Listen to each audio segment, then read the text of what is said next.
നമ്മൾ summit push തുടങ്ങി അന്ന് ഒരാൾ മരിച്ചു എന്ന് നമ്മൾ കേട്ടു, ഒരു ഫിലിപ്പിനോ പേഴ്സൺ. അപ്പോൾ നമ്മളത് ക്യാമ്പ് 4 എത്തുമ്പോഴേക്കും അയാളുടെ ബോഡി അവിടെ തന്നെ കിടക്കുന്നുണ്ട്. അയാൾ ക്യാമ്പ് 4 ജസ്റ്റ് ഒന്ന് വിശ്രമിക്കാൻ കിടന്നതാണ്, അയാൾ പിന്നെ എഴുന്നേറ്റില്ല. അപ്പോൾ അതാണ് ഉണ്ടായത്. അപ്പോൾ ഇത് ആളാണെങ്കിൽ ഭയങ്കര എക്സ്പീരിയൻസ് മൗണ്ടനിയറും ആണ്. അപ്പോൾ ഇതൊക്കെ നമ്മൾ ആ ബോഡി ഫേസ് ചെയ്യുമ്പം ശരിക്കും പറഞ്ഞാൽ നമുക്കിങ്ങനെ വിറക്കും. ബിക്കോസ് നമ്മളെപ്പോലെ തന്നെ ഉള്ള ഒരാളാണ്, അതേ സ്വപ്നം വെച്ച് വന്ന ഒരാളാണ് അയാളിങ്ങനെ അവിടെ കിടക്കുന്നത്. അയാളെ ക്രോസ് ചെയ്തിട്ട് വേണം പോവാൻ ക്യാമ്പ് 4 എത്താൻ. പിന്നെ സമ്മിറ്റിൻ്റെ അടുത്ത് ഹിലാരി സ്റ്റെപ്പിൽ ഒരു പഴയൊരു ബോഡി കിടക്കുന്നുണ്ട്. ഒരു 10-25 വർഷമായിട്ടുള്ള ഒരു ഡോൺ ക്യാഷ് എന്ന് പറഞ്ഞ ഒരാളുടെ. അയാളുടെ ഫാമിലി പറഞ്ഞു he loves mountains, so leave him there. അതുകൊണ്ട് അയാൾ ഇപ്പോഴും അവിടെ തന്നെ കിടക്കുക.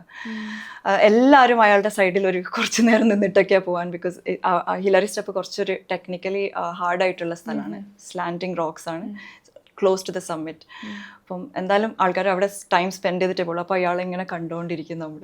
അപ്പോഴും നമ്മൾക്കിങ്ങനെ വിറക്കും, ബിക്കോസ് എന്തും സംഭവിക്കാം.